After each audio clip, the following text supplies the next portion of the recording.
Bismillahirrahmanirrahim. Innal hamdalillah nahmaduhu wa nasta'inuhu wa nastaghfiruh wa na'udzu billahi min shururi anfusina wa min sayyiati a'malina.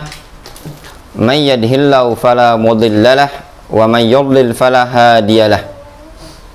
Wa asyhadu an la ilaha illallah wahdahu la syarika lahu wa asyhadu anna Muhammadan abduhu wa rasuluhu sallallahu alaihi wa ala alihi wa ashabihi ajma'in, amma ba'd. Kita lanjutkan keterangan dari al-Imam Al-Hafidh Ibnu Rajab rahimahullah ta'ala, masih pada halaman safha wahid warba'in. Qala al-Imam Al-Hafidh Ibnu Rajab rahimahullah ta'ala, wa min dhalik a'ni muhdatsatil umur ma ahdatsahu al-mu'tazilah wa man hadha hadwahum minal kalam fi dzatillahi ta'ala wa sifatihi bi adillatil uqul wa huwa ashaddu khataran minal kalami fil qadar. Kata beliau, wa min dzalik, di antara hal itu, a'ni muhdatsatil umur, yang aku maksudkan adalah muhdatsatil umur, perkara-perkara yang baru. Ma ahdatsahu al-mu'tazilah, perkara-perkara baru yang dimunculkan oleh Mu'tazilah. Wa man hadza hadwahum, dan orang-orang yang mengikuti jejak mereka. Hadza yahzu itu mengikuti. Minal kalam fi dzatillahi ta'ala wa sifatihi bi adillatil uqul, berupa berbicara, membahas tentang zat Allah Subhanahu wa ta'ala, berbicara membahas tentang zat Allah Subhanahu wa ta'ala dan sifat-sifat Allah Subhanahu wa ta'ala bi adillatil uqul, dengan dalil akal. Wa huwa asyaddu khataran minal kalami fil qadar. Hal yang demikian itu asyaddu khataran, lebih berbahaya, lebih mengerikan dibandingkan berbicara, membahas tentang takdir. Lihat kalamnya Al-Hafidh Ibnu Rajab rahimahullah ta'ala.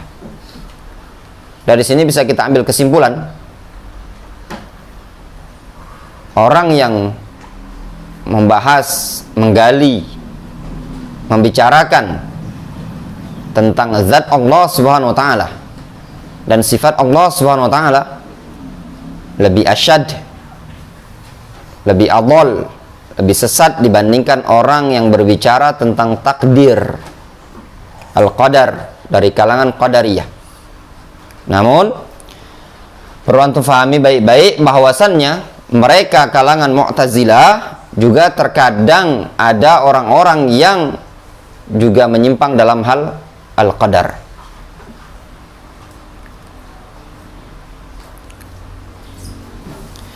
Alasannya kenapa? Berbicara, membahas panjang lebar tentang zat Allah dan sifat Allah Subhanahu wa ta'ala lebih asyad khataran, lebih berbahaya dibandingkan al-kalam fil qadar.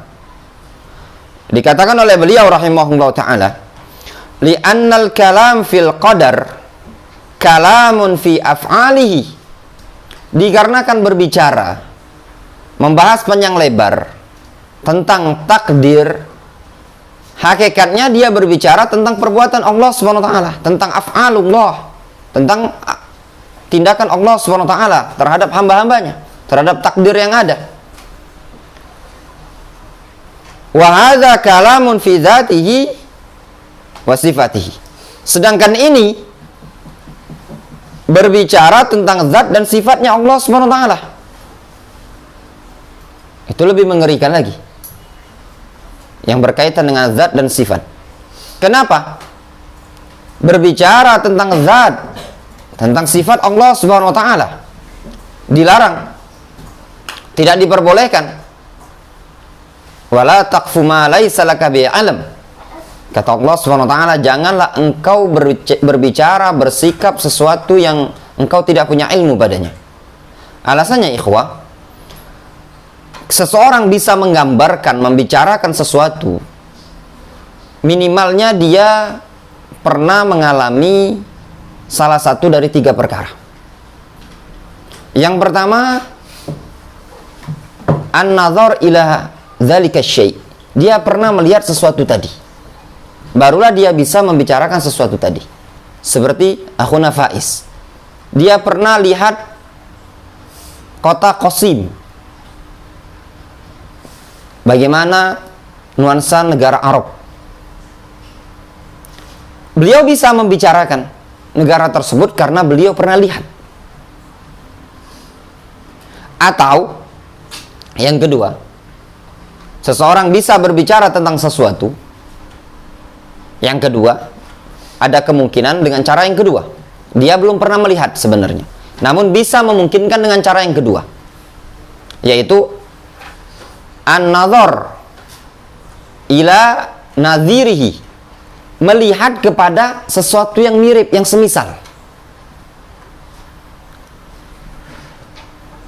Dia belum pernah sebenarnya ke Saudi Arabia, belum pernah lihat langsung bagaimana negara Yaman, bagaimana negara Mesir. Namun ada yang serupa dengan wilayah itu tadi, bisa tergambar. Nah, misalnya Faiz ini belum pernah ke Yaman, tapi negara Yaman itu tidak jauh beda dengan Saudi Arabia. Panasnya dari beberapa titik ya, tergambar. Yang ketiga, kalaupun tidak bisa yang kedua, yang ketiga, bil khabaris shadiq anhu, dengan berita orang yang jujur dalam mengabarkan berita tersebut. Jadi antum bisa berbicara tentang sesuatu, komentar tentang sesuatu, itu kalau antum pernah mengalami salah satu dari 3 perkara tadi. Yang pertama apa tadi? Antum pernah melihat an-nazar ila dzalika syai', pernah melihat sesuatu itu tadi, walaupun cuma sekali. Bisa antum menggambarkan. Rasul alaihi salatu wassalam pernah melihat Baitul Maqdis. Beliau menggambarkan kepada Quraisy ketika itu. Atau melihat yang serupa dengan sesuatu tadi. Atau ada khabar yang memberitakan. 3 perkara ini tadi, hadhihi salasa muntafiyatun fi haqqillah ta'ala.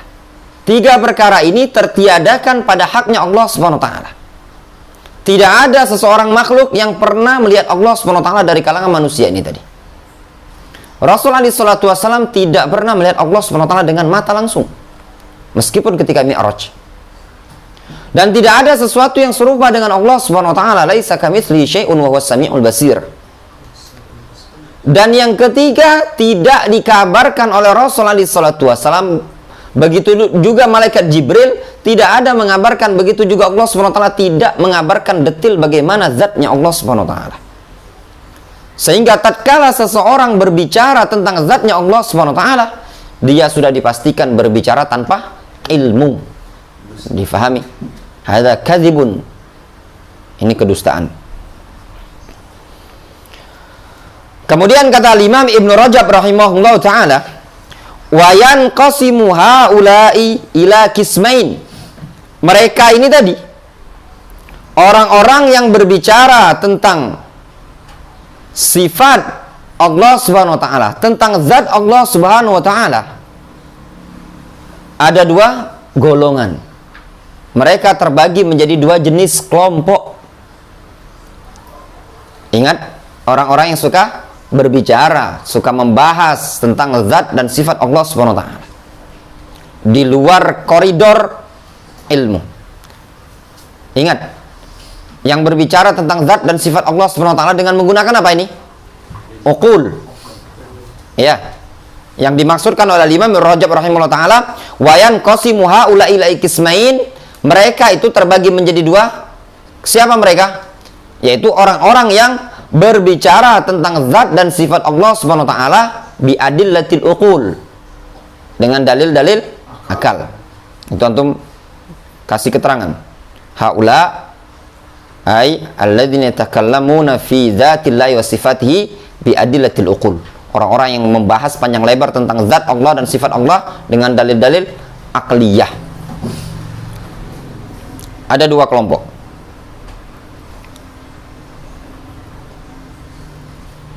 Kemudian kata beliau, ahadihima. Bisa antum baca ahadihima, bisa antum baca ahaduhuma. Ahadihima. Man nafa katsiran mimma warada bihi alkitab was sunnah. Min dzalik listilzamihi 'indahu litashbibil makhluqin. Kelompok yang pertama, orang-orang yang meniadakan kebanyakan segala sesuatu yang telah ditunjukkan oleh Al-Quran dan Sunnah.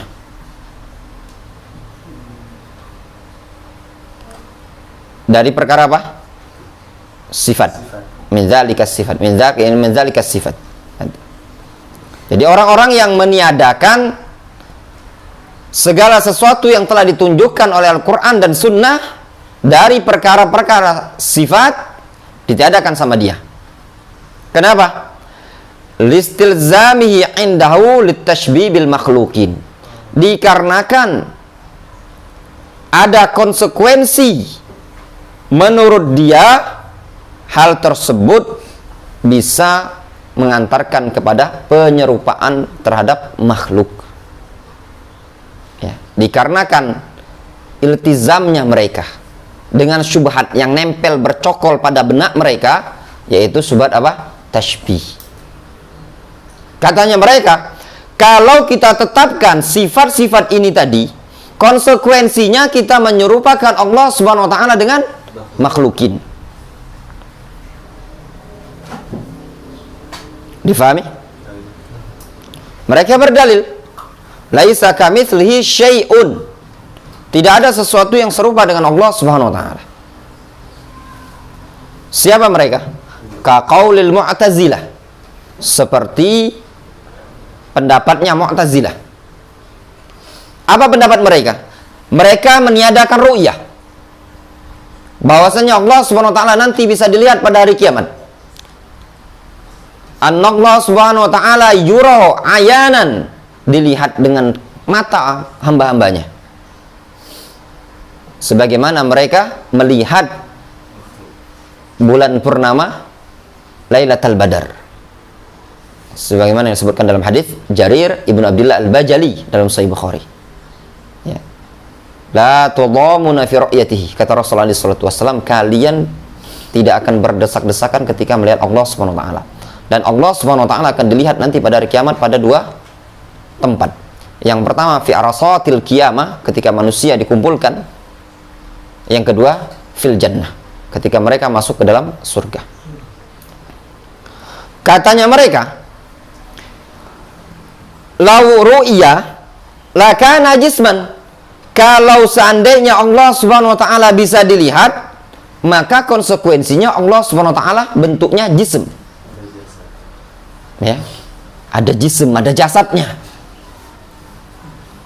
Li'annahu la yura illa fi jihatin. Dikarenakan jism, jasad itu tidak bisa dilihat kecuali pada suatu arah.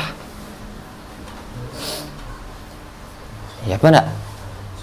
Sehingga mereka mengatakan ini konsekuensinya Allah Subhanahu wa taala mempunyai jism serupa dengan makhluk. Bisa dilihat sebagaimana makhluk bisa dilihat. Makhluk bisa dilihat dikarenakan makhluk berada pada suatu arah. Ya benar. Yandri arahnya di sana bisa dilihat. Kalau Yandri tidak berada pada suatu arah, tidak berada pada jihad, maka tidak mungkin bisa dilihat. Itu katanya mereka. Untuk pahami aja dulu ini ya. Anda tidak panjang bahas lebar. Ini agak panjang sebenarnya pembahasan di kitab-kitab. Insya Allah nanti sanati ila kitab Fatwa Al-Hamawiyah atau Syarah Tahawiyah.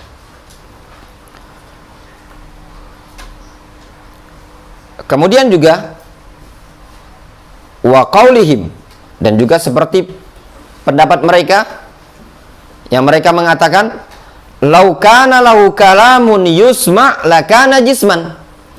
Kalau seandainya Allah Subhanahu wa taala punya sifat kalam, yaitu bisa berbicara, maka konsekuensinya Allah Subhanahu wa taala punya jasad. Jism. Jism itu jasad. Kenapa? Sesuatu yang bisa bicara itu pasti punya jasad, katanya. Berarti kita menyerupakan Allah Subhanahu wa taala dengan makhluk, dengan jasad. Allah itu berjasad. Kenapa mereka mengingkari seperti itu jasad? Katanya mereka jasad itu maknanya lahu a'dha, punya anggota. Tidak akan bisa hidup jasad itu melainkan terkumpulnya anggota. Konsekuensinya Allah Subhanahu wa taala tidak mungkin bisa hidup melainkan terkumpulnya anggota. Ini namanya ngehayal, ya. Terus mereka berimajinasi. Difahami kelompok yang pertama? Wa wafaqahum man nafa al-istiwa. Dan mencocoki Mu'tazilah ini juga orang-orang yang meniadakan sifat istiwa. Istiwanya Allah Subhanahu wa taala di atas arasy. Alin fauqa arsyihi, mustawin ala arsyihi. Allah Subhanahu wa taala istiwa, tinggi di atas arasy. Apa makna istiwa? Tinggi. Ya, ala wartafa wastaqarra, tinggi di atas arasy. Fanafau li hadhihi syubhah, sehingga mereka pun meniadakan sifat istiwa dikarenakan sebab syubhat ini tadi.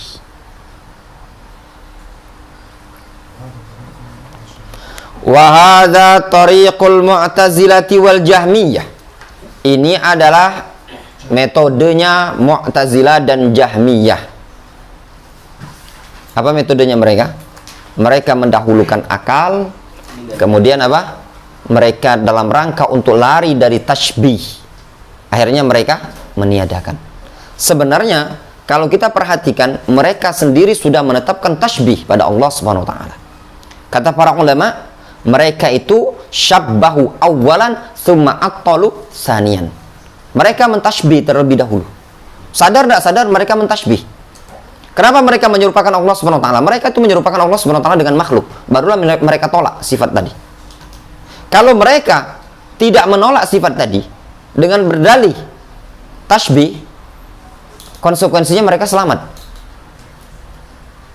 Misalkan mereka mengatakan, ya, katanya mereka, kalau kita tetapkan sifat ini berarti kita menyerupakan Allah Subhanahu wa taala dengan makhluk. Ya, benar? Mereka ngomong seperti itu karena yang ada di benak mereka apa? Kalau mereka tetapkan, kalau ditetapkan berarti serupa dengan makhluk. Berarti di akal mereka, di benak mereka, mereka secara tidak langsung sudah menyerupakan Allah dengan makhluk. Karena mereka menyerupakan Allah Subhanahu wa taala dengan makhluk, di alam benak mereka ingin lari dari tasbih ini tadi dengan cara apa? Ta'til. Difahami? Makanya kata Syekh Ibnu Utsaimin dalam Al-Qawaid Al-Muslah, beliau mengatakan syabbahu awalan thumma attalu tsaniyan. Mereka Mu'attilah, Mu'tazilah mentasbih terlebih dahulu baru mereka tolak. Mazhabnya Mu'tazilah apa? Mereka menetapkan al-asma al-mujarradah anis sifat. Nama-nama yang kosong dari sifat. Namun keyakinan mazhab Ahlus Sunnati wal Jamaah, Allah Subhanahu wa taala lahu asma wa ausaf. Nama Allah SWT itu semua mengandung sifat. Difahami? Kemudian, wa qad ittafaqas salaf ala tabdi'ihim wa tadlilihim. Sungguh para salaf telah sepakat di dalam mentabdi' mereka dan mentadlil mereka, menyesatkan mereka, memvonis mereka sebagai ahlul bid'ah dan memvonis mereka sebagai ahlul dhalal. Sepakat para ulama salaf, jangan ada di zaman sekarang orang-orang yang yantasibuna ila salafiyah, yantasibuna ila ahli sunnah, mengatakan mereka itu bukan orang yang sesat, ya, karena salaf sudah sepakat. Jangan ada alasan, oh itu ada khilaf di kalangan para ulama. Ada ulama-ulama yang masih memberikan uzur. Lihat dulu keterangan Ibnu Rajab, wa qad salaka sabilahum fi ba'dil umur katsirun mimman intasaba ila sunnah wal hadis minal mutaakhirin.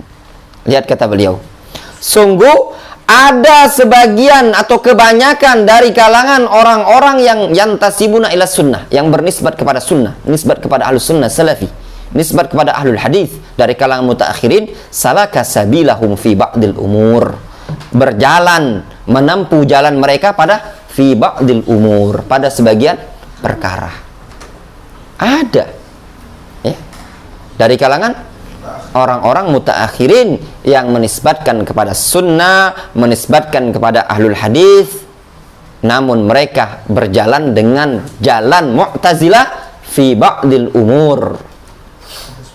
Bukan tempatnya di sini untuk menyebutkan mereka-mereka ini. Ya. Seperti Ibnu Hazm. Ya. Kata para ulama Ibnu Hazm, duhai kiranya zahiriyun fil aqidah wa fil asma'i was sifat. Kenapa Ibnu Hazm zahiri dalam masalah fikih? Dua kiranya zahiri dalam masalah asma sifat. Itu akhta dalam Ibnu Hazm. Ya. Dan masih banyak lagi selain Ibnu Hazm. Kata Ibnu Abdul Hadi, Ibnu Hazm jahmiyun jilid. Ya, jahmi tulen. Namun para ulama yang datang belakangan memberikan uzur kepada Ibnu Hazm. Syekh Rabi Ibnu Hadi Al-Madkhali rahimahullah taala, beliau ditanya tentang Ibnu Hazm. Beliau mengatakan Ibnu Hazm yuridul khair wa huwa yurid madhab al-Imam Ahmad, menginginkan madhabnya Imam Ahmad. Allah alam, mungkin kesalahan dari beliau dan itu dimaafkan. Siapa yang memaafkan? Itu para ulama yang senior. Adapun kesalahan tetap dibantah. Ya.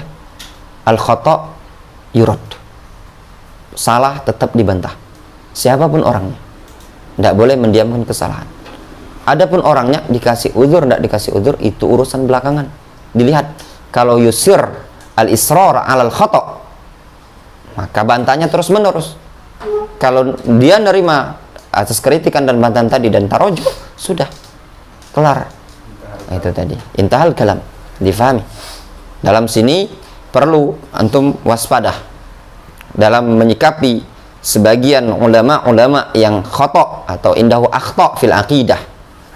Para ulama tetap membantah kesalahan tersebut, tidak didiamkan. Dalam rangka apa? Munasahah terhadap umat, jangan sampai mengikuti pendapat-pendapat ini tadi. Namun tuhfad karamatuhum, kemuliaan kehormatan mereka tetap dijaga. Difahami? Adapun sebagian orang yang mendiamkan kesalahan-kesalahan dengan memberikan udzur sama sekali, ya, dengan cara tidak membantah kesalahan tersebut, itu keliru. Difahami? Ya, hatta Abu Hanifah.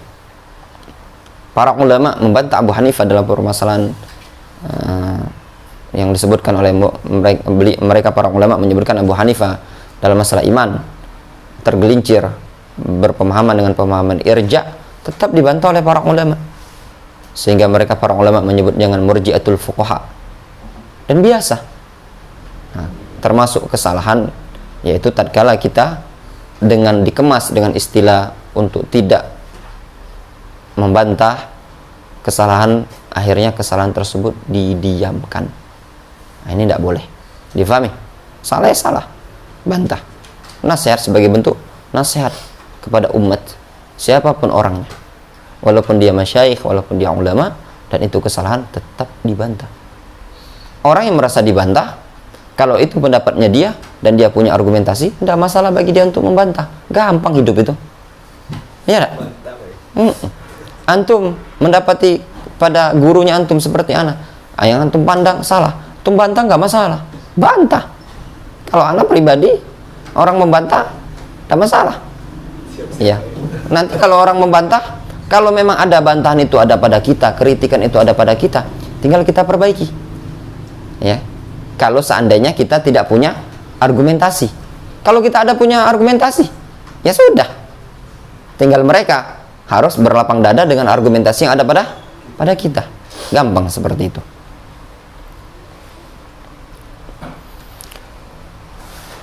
Memang banyak ya, yang ada beberapa para ulama alul hadis yang mereka sifati, sebagian para ulama mensifati mereka ada pemahaman i'tizal, ada pemahaman sedikit, ada jahmiyahnya sedikit, fi ba'dil umur. Maka bahasanya Ibnu Rajab fi ba'dil umur, pada sebagian perkara, tidak semuanya.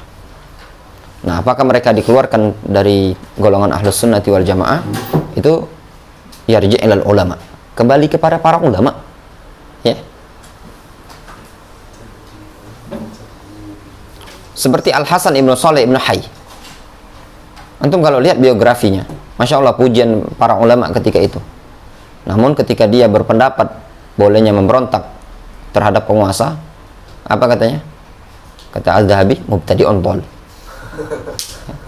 Ini ma'ruf ya, mungkin antum sudah sering dapat ya, tentang Al-Hasan ibnu Saleh ibnu Hayy. Biasanya kalau demo-demo tuh ustaz-ustaz suka share itu tadi. Ya, udah ma'ruf, kapan mau demo selalu di-share pendapatnya, kritikan orang terhadap Al-Hasan ibnu Saleh ibnu Hayy ini tadi. Udah biasa.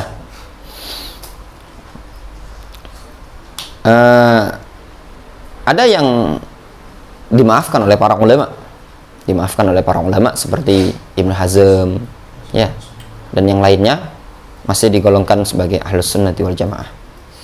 Wallahu a'lam. Jadi intinya kembali kepada para ulama.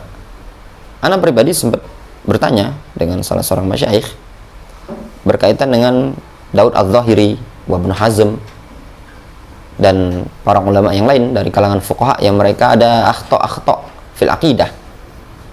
Tapi kenapa masih dinukilkan kalam-kalam mereka? Anda tanya via WA dengan salah seorang masyayikh di Yaman. Katanya beliau, hadzal bab la yatadakhal fihi shaghir talib al-ilm. Jangan masuk pada bab ini orang-orang yang masih kecil dalam menuntut ilmu. Ya. Ya sudah. Yang kedua, golongan yang kedua. Yang kedua apa? Yang berbicara tentang asma wa sifat menggunakan akal. Wasani man rama isbata zalik bi adillatil uqul allati lam yarid bial azhar. Yaitu orang yang ingin menetapkan hal tersebut. Menetapkan apa? Asma wa sifat. Namun bi adillatil uqul, dengan dalil-dalil akal. Dalilnya akal, bukan gunakan ayat atau hadis. Gunakan dalil-dalil akal allati lam yarid biha al-athar, yang tidak datang padanya al-athar, dalil. Jadi argumentasinya apa? Akal. Dia menetapkan sifat dengan akal. Wa radda ala ulaika imaqalatahum kama huwa tariqah Muqatil Ibnu Sulaiman wa man taba'ahum kan Nuh ibn Abi Maryam.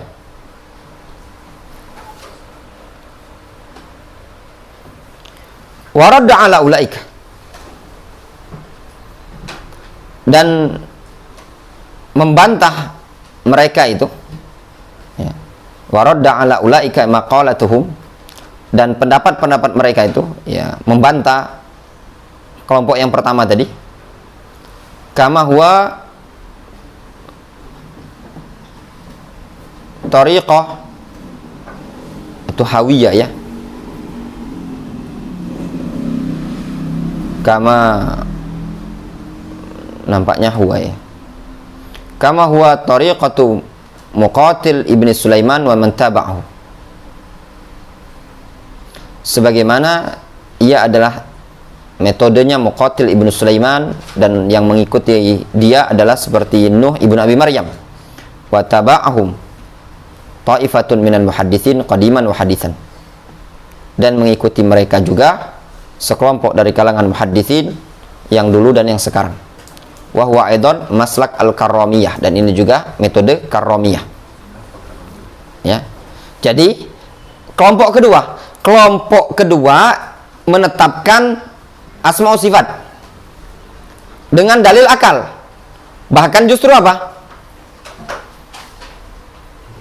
Mereka membantah kelompok yang pertama.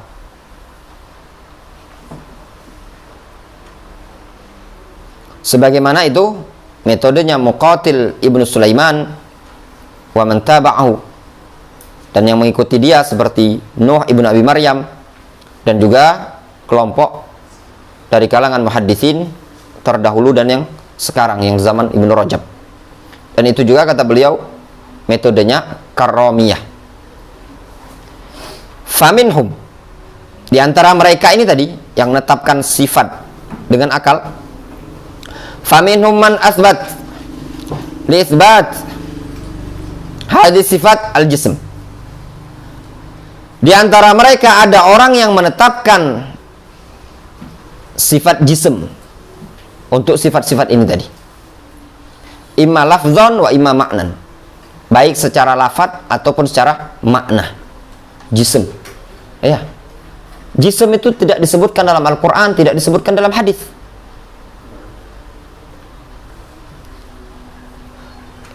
Wa minhum man asbata lillahi sifatin lam ya'ti bial kitab wa sunnah kal harakati wa ghairi dzalik mimma hiya indahu lazimus sifat as-sabitah. Di antara mereka ada juga orang yang menetapkan sifat-sifat yang tidak datang dari Al-Quran dan Sunnah, ya. Kal harokah, seperti sifat harokah, tidak ada dalam Al-Quran dan juga dalam Sunnah yang menyebutkannya. Dan yang selain itu, dari segala sesuatu yang ada menurut mereka, itu merupakan lazimus sifat as-sabitah, lazim dari sifat as-sabitah yang telah tetap bagi Allah Subhanahu wa taala. Allah Subhanahu wa taala punya sifat maji apa enggak? Datang. Ya kan? Datang. Ya enggak? Turun. Nah, nuzul. Apakah bisa kita tetapkan Allah Subhanahu wa taala berarti bisa bergerak kan? Sifat harokah kan? Harokah. Kita katakan enggak bisa. Dalam masalah sifat kita harus butuh dalil. Difahami? Nah, ini namanya lawazim. Difahami? Kal harokah, seperti gerakan, wa ghairi dzalik, dan yang selain itu, mimma hiya indahu lazimus sifatis tsabitah, dari segala sesuatu yang hal tersebut merupakan konsekuensi dari sifat yang telah ditetapkan.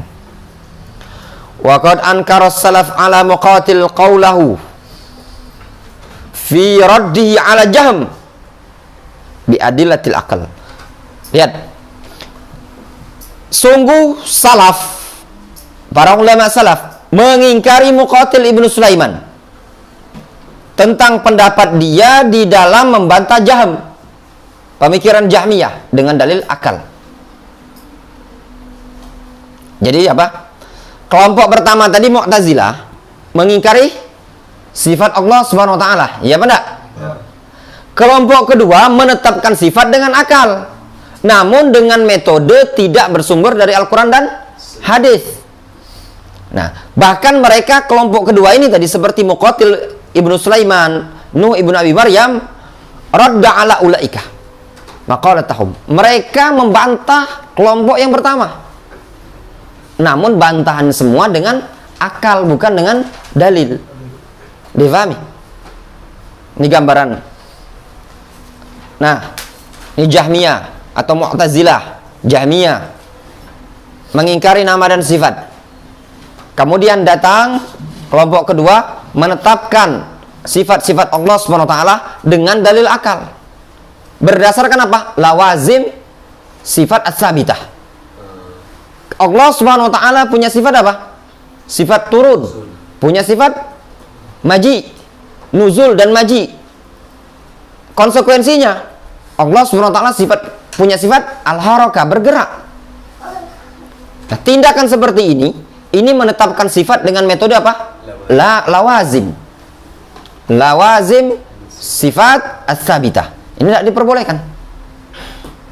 Tindakan Muqatil ibnu Sulaiman, wa qad ankara as-salafu ala Muqatil qaulahu.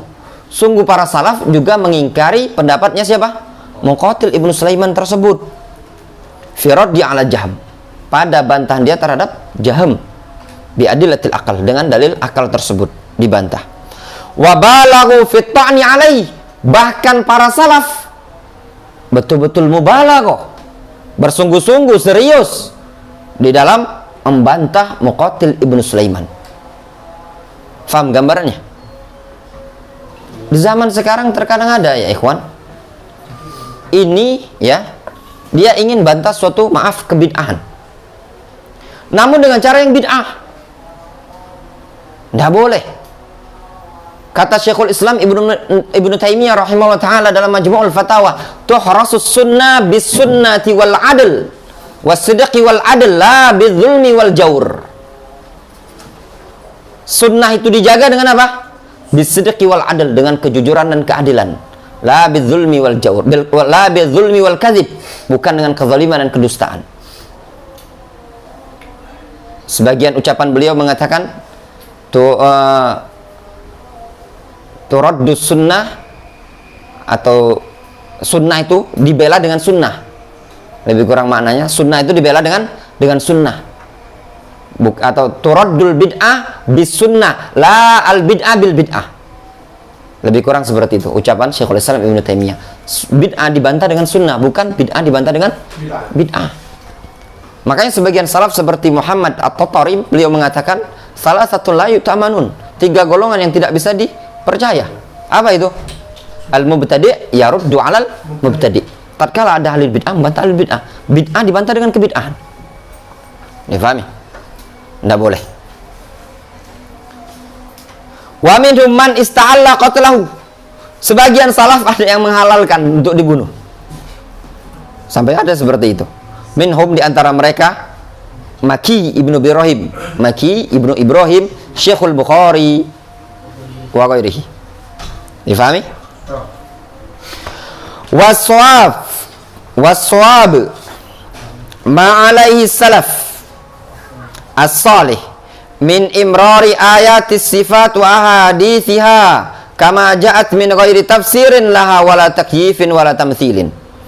Dan yang benar adalah apa yang para salafus saleh berada di atasnya, berupa membiarkan ayat-ayat sifat dan hadis-hadis sifat sebagaimana datang, dengan tanpa ditafsirkan sesuai dengan tafsirnya Mu'tazilah wal Jahmiyah wal Asy'ariyah.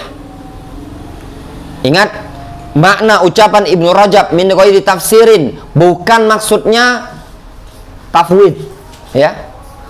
Namun ucapan salaf seperti ini maknanya dengan tanpa menafsirkan sebagaimana tafsirnya ahlul ahwa wal bid'ah. Wala takyif, dengan tanpa mentakyif. Wala tamthil, dengan tanpa mentamthil. Untuk kalam Ibnu Rajab ini min ghairi tafsirin udah kita lewat ya dulu. Di mana? Wasitiyah. Ya enggak? Udah dilewati. Ucapan salaf ketika menyebutkan amiruha kama jahat bila tafsir, biarkan ayat sifat datang sebagaimana dari awal datangnya, dengan tanpa ditafsirkan, maknanya dengan tanpa ditafsirkan sebagaimana tafsirnya mubtadi'ah. Wala yasihu min ahadin minhum khilafu dzalik albattah. Dan tidak sahih, ya, tidak benar penyelisihan sedikit pun dari mereka terhadap hal itu sama sekali. Maknanya salaf sepakat. Wala khawdun fi ma'aniha, dan tidak ada di kalangan salaf atau khususon al-Imam Ahmad, secara khusus al-Imam Ahmad rahimahullah ta'ala, wala khawdun fi ma'aniha, dan tidak pula berbicara panjang lebar tentang makna-makna yang ada. Maknanya apa? Cukup difahami maknanya secara zahir lafaz, tidak difahami panjang lebar maknanya apa sih kira-kira istiwa ini, panjang lebar sesuai bahasa istiwa tinggi-tinggi, sudah segitu. Nggak usah dipanjang lebar dibahas kesana kemari, difahami. Wala darbu mathalin minal amsalilah, tidak pula membuat permisalan dari permisalan-permisalan untuk sifat tersebut. Wa in kana ba'du man kana qariban min zamanil Imam Ahmad fihi man fa'ala syai'an min dzalik ittiba'an li tariqati muqatil. Meskipun sebagian orang yang dekat dengan zamannya Imam Ahmad, di kalangan mereka ada orang yang melakukan tindakan sebagaimana yang dilakukan oleh Muqatil Ibnu Sulaiman, ya, melakukan tindakan tersebut ittiba'an li tariqati muqatil, dalam rangka mengikuti metode Muqatil. Fala yuqtada bihi fi dzalik, namun tidak perlu diikuti orang itu, ya. Ini tidak. Sebagian talabatul ilm dan para salaf, oh yang ini salah, menyelisih ijma' salaf, menyelisih jumhur salaf, menyelisih manhajnya Ahlussunnah. Dia ulama, sudah kita katakan mereka ulama dan itu mereka salah. Terus diikuti? Jangan. Kalau zaman sekarang enggak. Ngikuti dalam keadaan ini salah. Antum lihat ya. Ini salaf ya. Makanya penting kita belajar kutubus salaf. Ibnu Rajab menceritakan, di zaman salaf ada sebagian salaf yang salah dalam masalah urusan asma sifat. Salah bersikap. Salah. Bahkan ada di zamannya Imam Ahmad. Bahkan mereka yang tasibuna ila sunnah. Kalau di kalangan mereka bisa ada salah dalam masalah bersikap dengan bermanhaj dengan manhaj salaf, maka yang belakangan ini tadi lebih layak untuk banyak juga salah. Difahami? Jadi jangan sampai antum mengkultuskan. Karena antum mungkin belajar sama antum belajar melihat figur ustadz senior ini 20 tahun belajar di Yaman, 20 tahun belajar di Madinah, tidak mungkin salah. Pasti semuanya benar. Mereka saja bisa salah, apalagi yang zaman sekarang. Ya enggak? Yang tidak pernah salah itu cuma Nabi kita Muhammad SAW, maksum, terjaga dari kesalahan di dalam menyampaikan wahyu. Adapun yang belakangan tentu akan banyak kesalahan. Terkadang sebagian orang thalabatul ilm berupaya untuk menutupi kesalahan tersebut dengan memandang besarnya nama orang-orang tersebut. Difahami? Hatta masyayikh. Makanya kata Abdullah bin Mas'ud, barang siapa yang ingin mengikuti, ya, ikutilah siapa? Man qad mat, orang yang sudah mati. Fa innal hayy la tu'man 'alail fitnah. Orang yang masih hidup tidak selamat dari fitnah. Kita itu belajar pada orang yang masih hidup, cuma istifadah. Namun tidak selamat mereka dari fitnah. Faham sampai sini? Dan faedah besar kita dapatkan di kalangan salaf saja, mereka ada sebagian orang-orang yang menyelisih mazhabus salaf walaupun mereka yang tasibuna ila salaf ila sunnah. Fala yuqtada bi fi dzalik. Lihat, jangan diikuti dia pada perkara itu.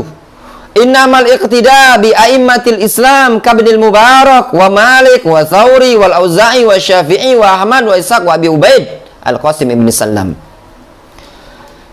Iqtida itu, ngikut itu cuma kepada a'immatul Islam, ulama-ulama Islam seperti Abdullah ibn Mubarak, Malik, Imam Malik, Sufyan Ats-Tsauri, Al-Auza'i, Abdurrahman ibn Amr, Abu Amr Al-Auza'i, Asy-Syafi'i, Muhammad ibn Idris Asy-Syafi'i, Ahmad, Abu Abdullah Ahmad ibn Hanbal, Ishaq ibn Ibrahim Al-Hanzali yang dikenal dengan Ishaq bin Rahuya atau Rahawai, Abu Ubaid Al-Qasim ibni Sallam. Dihafalkan nama-nama ini tadi ya. Penting untuk menghafal. Nanti antum salah beli kitab antum mulai hafal. Beli buku lihat, ternyata kutub. Kitab, judul kitab aja antum tahu. Ada kitab salaf namanya Al-Iqtisad fil I'tiqad. Al-Iqtisad fil I'tiqad karya Abdul Ghani Al-Maqdisi. Di sana juga ada kitab Al-Iqtisad fil I'tiqad karya siapa? Karya Al-Ghazali. Penting. Nanti antum salah beli kitab dikira kitab ulama, antum beli kitab Ahlul Ahwa'i wal Bidah. Jelas ya? Intinya dari keterangan beliau dalam masalah asma sifat ini tadi ada dua kelompok. Ada yang menetapkan nama-nama dan sifat-sifat tadi dengan akal menyelisihi prinsip salaf, ada yang mengingkari. Ya. Difahami? Wallahu ta'ala a'lamu bis-shawab. Naktafi bihadzal qadar. Subhanallahi wa bihamdihi asyhadu an la ilaha illa anta